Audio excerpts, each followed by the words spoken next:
Hey everybody, Mike here again with Mitch. I don't know if I properly introduced myself. You probably know Mitch by now, but Mitch and I know each other from working on politics in Collin County, Texas for probably started about 20 years ago. And if you don't know where Collin County is, it's the first county north of Dallas County. It's a little over population is a little over 1 million now. The biggest cities are Plano, McKinney, Allen, and Frisco. I live in the Collin County part of Richardson, which is the first city north of Dallas proper. I was county chair in Collin County of the Democratic Party for 8 years. Still active in some state party politics in Texas, where I recently got reelected to the state Democratic Executive Committee. Have worked on campaigns and the like in various capacities over the years, and have a couple of side projects, including writing an occasional blog. So that's where I'm coming from. You're probably familiar with Mitch's work by now. So say hi, Mitch. Hey, loved your last rant. Yeah, I haven't seen how many likes it got, but yeah, I was in ranting mood last week. I'm not so much this week, but it's been an interesting week. So I don't know about you. I don't know if we talked much about it, Mitch, but my initial reaction to Biden dropping out of the race was I was really bummed. I was sad for him. I've never been a huge fan of his. He wasn't my first choice in the 2016 or even 2020 primary for sure. In 2020 primary, I voted for Elizabeth Warren. But I think he's done an excellent job. And I think there's usually the person most qualified to continue being president or be president is the one who's doing it now, unless they have limited out their term. And I say usually because we can have people like that monster who took office in 2017 who shouldn't have been there to begin with. But anyway, I know a lot of people were upset, panicking about his debate performance. I didn't think it was that bad, but a friend of my wife was saying that they were talking about the debate, and she said that her husband, I mean, my wife's friend thought Biden did terrible in the debate, he needed to go. Her husband thought he did fine, but she told him, well, you're just another old white guy. So of course you're going to think he did okay. So guilty as charged, but I think he still would have had a good chance to beat that orange buffoon, which he's kind of like Voldemort. I don't want to say his name.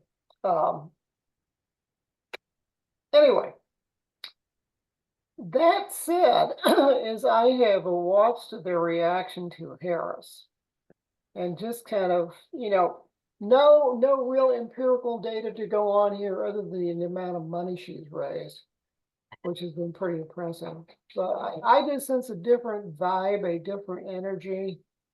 If you look at, another kind of subjective metric is looking at people's posts on Facebook and whatnot, what the talking heads are talking about on YouTube and the cable channels. It's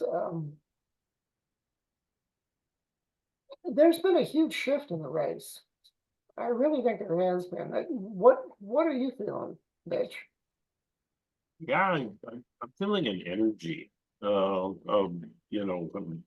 poetically. I mean, there's something so impacting about a young first young lady and black lady, I mean, African American lady, that at least in part, uh, taking the reins of government. It's like a sea change that's been needed in this country for a long time, in my opinion. Women are underrepresented in government. And of course, if they want their rights, then they need to make sure that they are represented. And what I hear going in my mind, being a kind of a lyricist, is I'm thinking of that song by Mahalia Jackson, uh, "Wade in the Water." Oh, You know, that goes back way before her. yeah, well, I'm sure it does, but she sang the song so beautifully. And, Mm. you know, and, you know, the whole history of the song is so emotionally and even mythologically impacted because it's based on the story of the pool of Bethesda, where the man was waiting and waiting, and God through an angel would stir the water face out, and anyone who went into the water then would be healed. And so this fellow was waiting and waiting, and he could never get there.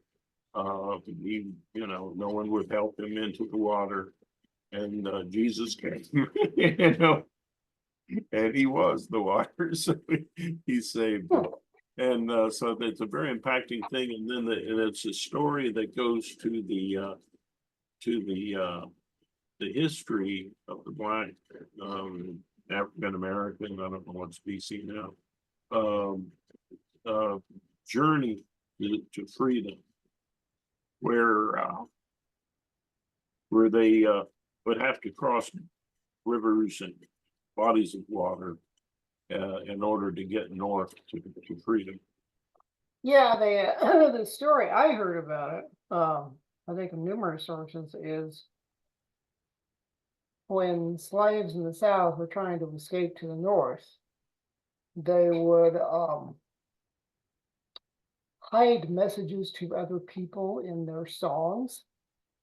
And that wade in the water was a subtle way to tell people that when they were trying to get away, they should go wade up the rivers and the creeks so the dogs wouldn't be able to track them. Oh yeah, that makes sense. Yeah, so that's another part of it. But that's Yeah, the healing waters, I mean the healing waters. yeah, there's They that call- too. yeah. I think it's interesting that I don't know if we would have ended up in the same place we are now if Biden had decided 2 years ago he wasn't going to run for re-election, and Yeah. we would have had the usual primary process. Um, I think Harris would still have an edge over everybody else being the sitting vice president, but I'm not so sure she would uh, be the nominee now. Um, I think maybe Gavin Newsom or somebody else might have gotten in. I don't know. Um, but if you look at the politics of it, hands down, she's the only logical choice right now. For a number of considerations. I mean, one of them is because she was running jointly with Biden, she still has access to the money and the organization that have been built up for their joint campaign. So they don't have to go through, the whole thing that Humphrey had to in '68 with trying to start from scratch. It's still not a very advantageous time to be changing horses, and in some cases, just a little over 2 months before voting starts. But still, I'm feeling, I have to confess, more optimistic now than I was at this time last week. Yeah, yeah, I am too. And, I just, I've been listening to her stump speeches and I think in her presentations and I'm going, yeah, she's just what we need. The whole picture of her as the prosecutor seems to really fit with history of Trump. She, yeah, Oh yeah, I mean the number of memes I've seen with that had, the prosecutor versus the felon. yeah, and they're literally true. I mean, and she's like the money pouring in. I'm thinking again, go back to God stirring in the water. It's like, it's wow. It's like it had to happen this way for her to rise. And maybe, and the one that God had in mind to rise was her. And then, Could be. and they say that Trump was used. Well, maybe he was. Maybe he was part of the stirring of the water, but he's not the healing. And Yeah, that kind of reminds me of a joke I saw online that, maybe Trump was right about God saving him. Maybe God saved him so he could be beat by a black woman. yeah, I mean, you look at it. I mean, and plus, it's I see parallels with Hitler naturally, and with Hitler, it was again. I look at it like if you believe in a Christian God, maybe it was a test for Germany. You could pick the center and suffer, and God's still going to win, but you're going to suffer in the meantime. Terrible things are going to happen because of that choice. And but now we see Germany being a very caring and a very a great ally of ours. Right. And so maybe it's God stirring the water. Um, and Yeah, you're the one sounding religious, Mitch. yeah, I'm probably the most religious, non-religious person in the world. I mean, I was raised on all of these poetic, lyrical kind of things that Jesus supposedly said. Right. And I mean, and you were too. I mean, these things going to pop into your head. And, I remember in the prophecy days, when I was in this strange, oh, I'd be tempted to say cult, but it was a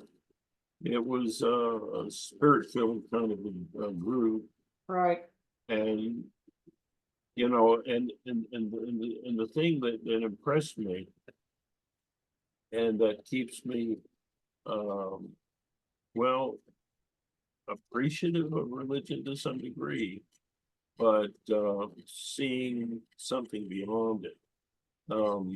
The actual experience of change, the Right. fire baptism, to me, is what we talk about, on the channel, but through different perspectives of love and concern and awareness, uh, then naturally you become, go through this process of unlearning helplessness around being, Right. a feeling person who's giving and receiving love. That thing has been blocked in you, damaged faith in love, moving from that to a point where you are grieving that, letting Right. it go, and then going, being able more so to forgive, and then more so able to have remorse for the Right. times you Yeah. add. So I mean, that whole process, and to me, the reality if there is an absolute reality or source of all love, which I refer to a lot. It's not going to be something that I concocted in my head. It's not going to be this picture or definite or my version of Jesus or my version of Buddha or whatever. It's going to be beyond that. It's going to be Oh, yeah. a direct experience of virtue, healing virtue, and the changed life, which was why I think of a lot when I hear the near-death experiences. Right. Right. Right. Well, kind of what you're talking about reminds me, I mean, even in the Christian tradition, and I'm generally not a huge fan of St. Paul. Yeah, But but there's something. he did say one thing, at least I'm pretty sure it was him in one of his letters, where he kind of touches on that, saying, now we see through the glass darkly, Yeah. and then we shall see clearly. Mhm. Which kind of gets me back to the current political environment. That the way that I think another thing that's been occurring to me over the last week is I've watched reactions to Harris's candidacy, and she's just, I mean, okay, I'm a nerd for the rules of the Democratic Party, and I have to say she's not the nominee yet because the delegates haven't voted. She's the presumptive nominee. Okay, but anyway, the presumptive nominee. It's been interesting watching the contrasts between that orange buffoon and all of his people and Harris's support. It just seems like a very different kind of energy. Um, and she's made the differences between the two parties, I think, look a lot more stark and in focus. Just by coming out there, I mean, she has, man, I've seen online and even heard her comment about some people don't like her laugh. Uh, she has a, she describes she comes from a culture. I think it was her mother who was Asian and her father who was Jamaican, I think, where the women laughed heartily from their bellies. They did belly laughs, not this kind of refined, genteel white lady. And somebody said in contrast, have you ever heard that former guy laugh at all, other than sort of a malicious cackle? But I think the point I'm trying to get to is with Biden, you had a contrast on policy and the values and goodness, but whatever, depending on how you see it through, how dark your glasses are that you're looking through. But with Harris, is so much of a contrast. I mean, Mike Johnson, the Speaker of the House, had to admonish him. I mean, there were reports that he had to admonish his people in the House that don't go after her so much on racial or for being a woman. It's a bad look, and it is because, but that's their natural inclination. That's where they are. They are really showing who they are when they go after her that way. And Dan Patrick, Danny Gottlieb, whatever his real name is, our wonderful lieutenant governor in Texas, called her a DEI hire just the other day after all this. And that's, I'm seeing the memes, that's the new euphemism for the N-word. So some of them are not taking the hint, and when they do that, it's like they're just digging their own grave. I think I'm getting the sense people, aside from those who are really in a tank and almost unrecoverable, are getting tired of that. I think they are.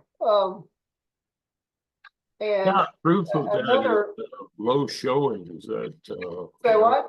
the low showing at RNC and at his Oh rally. yeah, And I heard a few news reports of, I mean, some of these are anecdotal, but some of the correspondents were saying it was low energy at the convention. I mean, certainly they didn't have any current big name entertainers or personalities. I mean, they went back to 80s wrestlers, Hulk Hogan, you know, and their big musical person was Kid Rock. I mean, they had a bunch of has-beens. And there were reports that the restaurants and bars around the venue were like dead. They weren't getting the business they expected. But anyway, yeah, it's a different energy. I anyway, kind of lost what I was saying, but I think people are getting tired of this uh insulting rhetoric. I'll put it that way. Yeah, I agree. I know it's getting old with me. I mean, I'm not even wanting to fire back in the same way.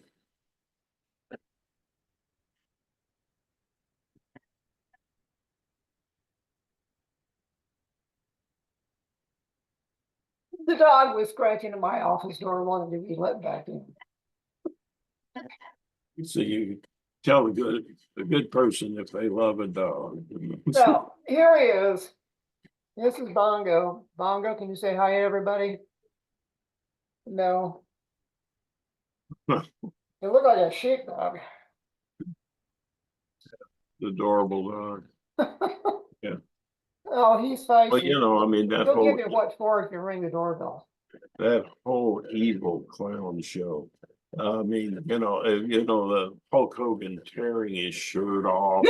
How fake and great, that's just, come on. I didn't catch that. That's pretty crazy. That was a wide, that's the wide world of wrestling thing, tearing his, And the other, I mean, there's another thing happened this week where JD Vance is, his VP nominee. He was quoted as saying something that, like, what's wrong with the Democratic Party and the progressive movement? It's all dominated by childless cat ladies. Oh my God. I think he's gonna, and there are already a whole bunch of memes going around that. He's gonna live that down about as much as, Hillary in 2016. Hillary had to, kind of backpedal on that remark about deplorables. Only people are, I think there's a little bit difference in the energy around it. I mean, the deplorables, and I don't mind calling them that for what they are. They really were angry about it. I mean, it sort of all played into this victimhood kind of thing that they have going on. But him calling, childless cat ladies is like, this is a reaction. Well, he's a jerk, I mean, wanting to and doing nothing about their beating up protester in his one of his rallies. He did nothing to stop them from hitting him, and he just sits back and stirs things up and watches. And that's, and he says things that are very inflammatory all the time.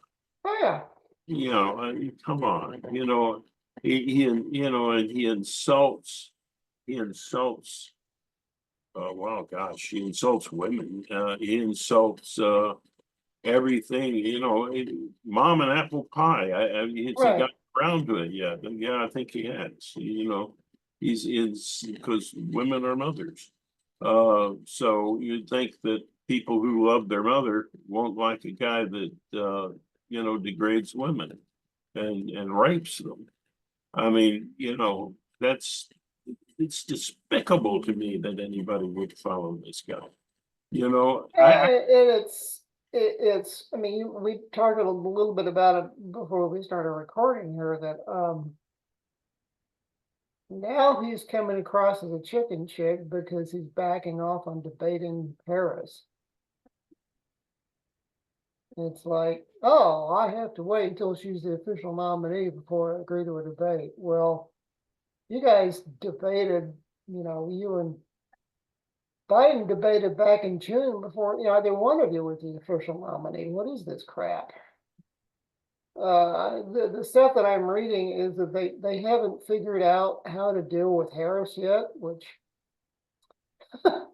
No. there's been a Plastic bunch of law memes going around where, you guys were saying Biden ought to pull out of the race, but now that he has, it's like, what are we gonna do? He actually pulled out. Yeah, and then here we've got, definitely the old guy between the two. And Mhm. he's falling apart. He I mean, is, I don't really see, if I were his family or friend, I would be trying to get him into a mental home. right. Where they could give him treatment and care and protect him from himself. He's just he's a He sad. brags about passing a basic cognitive test that's used to figure out whether or not you have dementia and need to be in an institution. You know, whale, cat, woman, picture. That's that that's a low a bar. 3-year-old should be able to pass that. Yeah, yeah, He's a joke. yeah, yeah, but He's a seriously dangerous joke. That's the problem. yeah, and he's a seriously dangerous, mentally ill person. And I've heard a lot of people in the Democrat about how can you have empathy for him? He's a sick man. Right, he is. He is, and if people loved him, they would put him into a home where he can get some emotional and help and treatment. His this guy is obviously comes from a father that and mother that for whatever reasons weren't able to pay him enough attention or something. Yeah, that's what all the stories are. I think also, talking about empathy, the one of the challenges that I think a lot of us are having, who have friends, relatives, acquaintances who are still backing this guy. It's You know, how to feel empathy for them and maintain a dialogue, and not just totally write them off. Because, you talk about him being sick. I think, I mean, the only way I can make sense of it is they're sick too. yeah. I think there's a lot of emotional illness that people just don't pay any attention to. I mean, there's a lot of religious stuff Oh yeah, that if and look at the evangelicals backing him. if you created your own religion and did the very same thing, they would put you into in a mental home. Right. Somebody's walking down the street talking to an invisible person. Uh, you know, hello. Now, is it something that you do in your private life, in your own mind to have an experience? That's another thing. I'm not against prayer. I mean, I just think that you can't prove that there's anybody listening on the other end. Right. And, but doesn't see any harm done. And if you're in your lonesome and you're you have a sense of a higher power, I think brain research kind of shows us that we might be symbolically trying to have a relationship with our own mysterious brain. Who knows? Well, I mean, the brain, they've proven that You know, before we say, I made a decision, the brain already made the decision. Oh, yeah, Yeah, it's all there and right. then become aware of it, afterwards. So, I mean, that's kind of a higher power. And it's also us in a way, and that reminds me of the Paramatma and the Atma in Hinduism. It's both you, but one is higher, and Right, yeah. So, but there's some use in that kind of a dialogue, I think. yeah, But when I go and say, look, and give a picture of God, which Muslims don't, give them credit. Give a picture and go, this is my image of God, or this is the God man, and and that's the right picture for you too. That's just, that's your private deal. right, If you want to personify your brain or your higher power, and give it a name and whatever, I call it the inner artist. right, Uh, don't insist that everybody else does it the same way. Maybe they want to refer to their higher power as Joe. I have no right, problem with whatever. I see religion as something that is a medication for for people to deal with the difficulties of life. But it has some serious side effects if you go to pushing it on other people. yeah, you can look at it that way. You can also look at it as, I mean, there's as many different ways to look at religion as there are to look at people. Oh, that's a whole nother topic though. I could talk about that for another hour too. Anyway, I'm about where I need to call it a session. So any closing words? Well, I think you you hosted the Zoom many times, and I my sister's seeing you as the rock star of the show. So uh so perhaps you should close. Okay, I'll use your closing, Mitch. May the road rise to meet you. See you next time.